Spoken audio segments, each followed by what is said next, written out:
Yan! Walang nga daw eh, hindi tubig.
So, today is 11 o'clock na ng gabi. So, checkin natin yung kung ano bang nangyari sa labas. Kung ano itsura sa labas ng bahay namin. Dahil ngayon nga yung nag-erupt yung Taal Volcano. At nandito kami sa Santo Tomas, Batangas.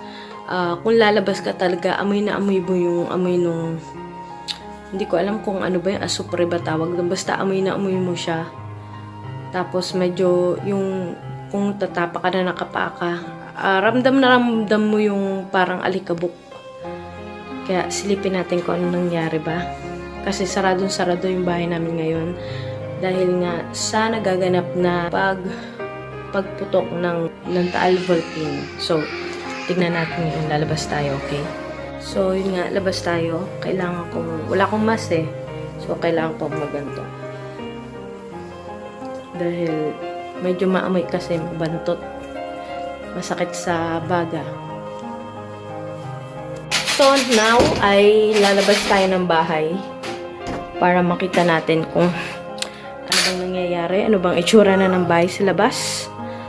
Dahil pumuputok na ang bulkang Taal. Don't come out, Haseeb, okay? Yun nga, si Muning. Yan si Muning. Muning, oh, Muning!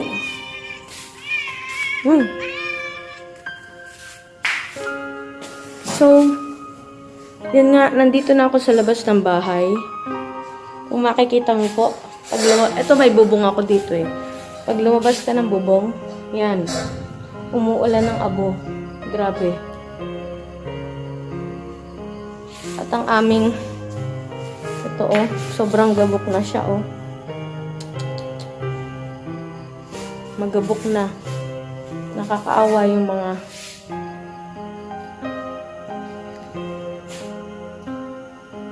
hayop sa labas. Yung sikit, mga gusto nilang sumilong dito. Dahil nga dito sa nangyayaring ito.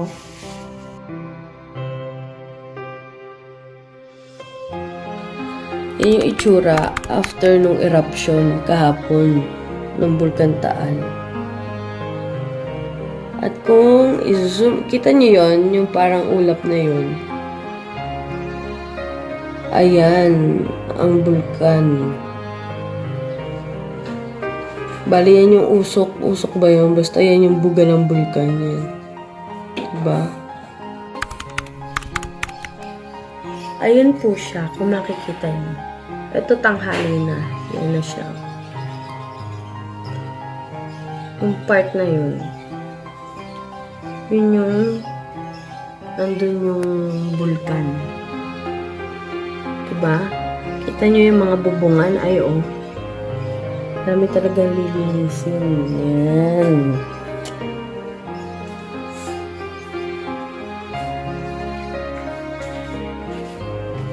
Diba?